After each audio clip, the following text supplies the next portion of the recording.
चलिए तो प्रमेय 7.1 क्लास 9 के आधार पर हम लोग 7.1 प्रमेय करेंगे। इसमें बोला दो त्रिभुज सर्वांगसम होते हैं, सर्वांगसम होते हैं यदि एक त्रिभुज के दो कोण और उसके बीच का भुजा, फिर दूसरे त्रिभुज का दो कोण और उसके अंतर्गत भुजा, यानी कि दो कोण के बीच का एक भुजा अगर बराबर होंगे तब दोनों त्रिभुज क्या हो जाएंगे, सर्वांगसम। इसमें क्या बोला, दो त्रिभुज, तो मैंने एक त्रिभुज लिया क्या, ए बी सी, ये एक त्रिभुज है।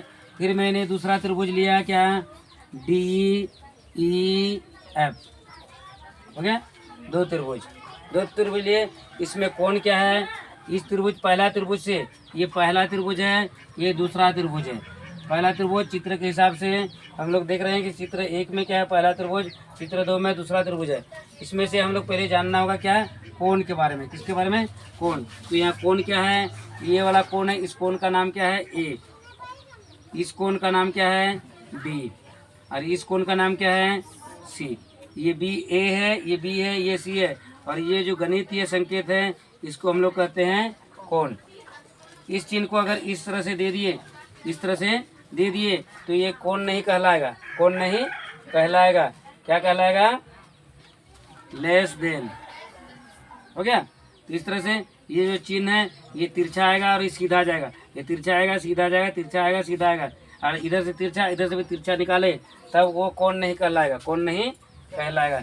इस तरह से इस त्रिभुज में भी कोण क्या मिला हम लोग को, इधर वाला कोण, ये लकीर और ये लकीर मिलकर के यहाँ पर कोना बना रहा है, तो ये डी हो जाएगा। इधर वाला लकीर और इधर वाला लकीर मिलकर के यहाँ पर क्या बना रहा है, कोना बना रहा है, इस कोना का नाम है ई। इधर से ये लकीर आ रहा है, इधर से ये लकीर आ रहा है, दोनों ये एफ पर मिल रहे हैं, तो यहाँ पर कोण बन रहा है, तो ये कोण हो जाएगा एफ, हो गया। इस तरह से त्रिभुज में 3 कोण है, त्रिभुज में 1 2 3, 1 2 3, एक कोण दो कोण 3, त्रिभुज में 1 कोण 2 कोण 3 कोण होते हैं त्रिभुज में, और त्रिभुज में 1 भुजा 2 भुजा 3 भुजा। इस लकीर को भुजा कहेंगे, इस लकीर को हम लोग भुजा कहेंगे, और इस लकीर को हम लोग भुजा कहेंगे। यानी कि त्रिभुज में 3 भुजाएं 3 कोण होते हैं, और जहाँ पर इधर से लकीर गया इधर से भी लकीर गया, दोनों यहाँ पर मिले हैं तो उसको कहते हैं शीर्ष, ठीक है। तो यहाँ शीर्ष का बात नहीं बताया गया है, खाली इसका बताया है कोण का और भुजा का नाम लिया गया है। दो का नाम है, दोनों का आधार पर देखेंगे। यहाँ पर कोण क्या है, ए कोण है, बी कोण है और सी कोण। इधर में डी कोण है, ई कोण है और एफ कोण है, 3 कोण है। उसके बाद बोला है अंतर्गत भुजा, क्या बोला है, अंतर्गत भुजा। अंतर्गत भुजा मतलब क्या है, दो कोण के बीच में जो भुजा होगा उस भुजा को कहते हैं अंतर्गत भुजा, ठीक है। दो कोण के बीच में जो लकीर है, यानी कि दोनों कोण जिस लकीर पर बन रहे हैं, दोनों कोण जिस लकीर पर बन रहे हैं उसको कहेंगे अंतर्गत भुजा। यानी कि इस लकीर पर यहाँ पर बी कोण है, इस लकीर पर ये सी कोण है, तो इस भुजा को हम लोग क्या कहेंगे, अंतर्गत भुजा। इधर से इस लकीर पर सी कोण बना है, इस लकीर पर ए कोण बना है, तो इस भुजा को कहेंगे अंतर्गत भुजा। इस लकीर पर ए कोण बना है, इस लकीर पर बी कोण बना है, तो इस भुजा को कहेंगे कोण ए और कोण बी का अंतर्गत भुजा। ठीक उसी तरह से ये जो लकीर है, इस लकीर में ई कोण बना है, इस लकीर में डी कोण बना है, तो डी और ई कोण के अंतर्गत भुजा हम लोग कहेंगे डी ई। क्या कहेंगे, डी ई। इधर से भी उस तरह से ये इस लकीर पर डी कोण बना है, डी कोण बना है, इस लकीर पर एफ कोण बना है, यानी कि डी कोण और ई कोण जिस लकीर पर बने, कौन सा लकीर पर, डी ई, डी एफ पर बने हैं, तो इस भुजा को कहेंगे अंतर्गत भुजा, ठीक है। यहाँ पर भी एक लकीर है, इस लकीर पे क्या बना है, ये एफ कोण बना है और ई कोण बना है, एफ कोण बना है और ई कोण बना है, तो कोण ई और एफ कोण के बीच का ये जो भुजा है उसको हम लोग कहेंगे अंतर्गत भुजा, ठीक है।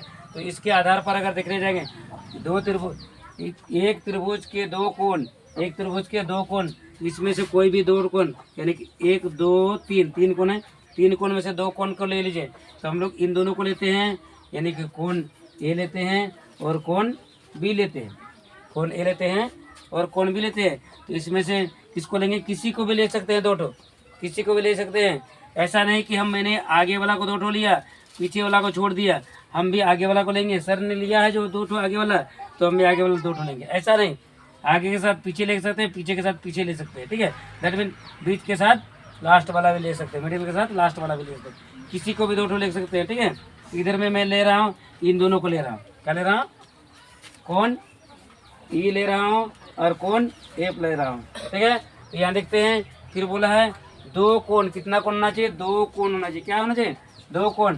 तो एक कोण ये वाला है, 2 कोण ये वाला है, पहला कोण ये वाला है, दूसरा कोण ये वाला है। ए और बी के कोण ए यहाँ पर है, कोण बी यहाँ पर है, तो कौन सा लकीर पर बने हैं, ए बी पर बने हैं, ए बी पर बने हैं ये वाला कोण, ए बी पर बने हैं बी वाला कोण, यानी इन दोनों के बीच का भुजा कोण ए और कोण बी को बनाने वाला भुजा कौन है, ए बी है, क्या है, ए बी है। इस तरह से कोण ई और कोण एफ को बनाने वाला कोण ई और कोण एफ कहाँ पर बने हैं, इस लकीर पर बने हैं, इस लकीर पर बने हैं, इसलिए इस लकीर को हम लोग कहेंगे कोण ई और कोण एफ के बीच का भुजा, यानी कि इन दोनों को लिखेंगे ई एफ। यहाँ पर बोला क्या है, बराबर हो मतलब ए के साथ ई बराबर है, बी के साथ एफ बराबर है, ए बी के साथ ई एफ बराबर है, ठीक है। यानी कि 2 कोण, इस त्रिभुज का 2 कोण, इस त्रिभुज का 2 कोण, और इस त्रिभुज के 2 कोण जिस भुजा पर बन रहा है वो अंतर्गत भुजा हो जाएगा। इस त्रिभुज का 2 कोण जिस भुजा पर बन रहे हैं वो हो जाए अंतर्गत भुजा। अगर ये 1 2 3 यानी कि 2 कोण उसके अंतर्गत भुजा, 2 कोण उसके अंतर्गत भुजा। कोण को हम लोग कोण के नाम से जानते हैं, इंग्लिश में एंगल कहते हैं, जिसको हम लोग ए से सूचित करेंगे। कोण को हम लोग कोण कहेंगे हिंदी में, इंग्लिश में एंगल कहेंगे, एंगल को ए के नाम से जानेंगे। और भुजा को हम लोग हिंदी में भुजा कहेंगे, हिंदी में भुजा कहेंगे, इंग्लिश में साइड कहेंगे, क्या कहेंगे, साइड कहेंगे। इस तरह से हम लोग का नियम आ गया है, इन दोनों को पास में नहीं लिखेंगे, इसके साथ इसको लिखेंगे, उसके बाद इसको लिखेंगे, ठीक है।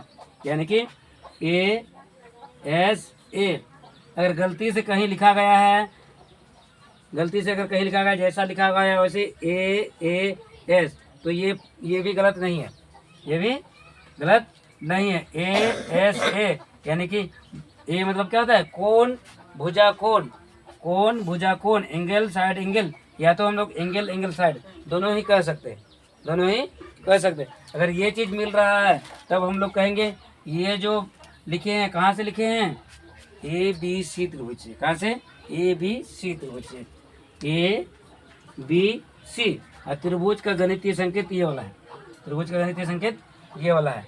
और ये कहाँ से लिखे हैं, हम लोग लिखे हैं D E F D F E D F D E, इधर से भी लिखो वही 3 भुजा ही बताएगा, ठीक है। ये बन रहा है डी ई एफ, ओके।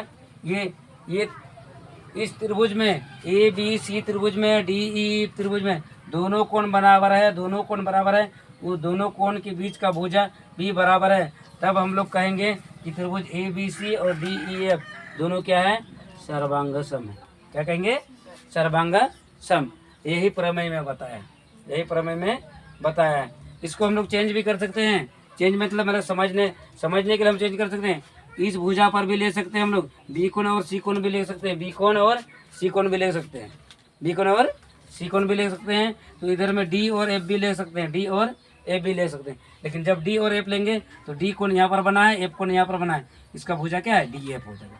अगर बी सी लेंगे तो इधर बी कोण बना है, इधर में सी कोण बना है, कौन सा लकीर पर, बी सी लकीर पर, तब यहाँ पर बी सी हो जाएगा, ठीक है। इस तरह से 2 त्रिभुज सर्वांग सम होंगे, कब होंगे, जब ये पहला त्रिभुज और दूसरा त्रिभुज, दोनों त्रिभुज का 2 कोण बराबर होंगे, दोनों कोण को बनाने वाला भुजा भी अगर बराबर होंगे, तब हम लोग कहेंगे S A S, angle side angle, कोण भुजा कोण, या तो ए एस यानी कोण भुजा से दोनों त्रिभुज क्या हो जाएंगे, सर्वांग सम। और ये जो चिन्ह है गणितीय संकेत है, इस तरह का होता है, मतलब दोनों त्रिभुज क्या है, सर्वांग सम, दैट इज दोनों समान है।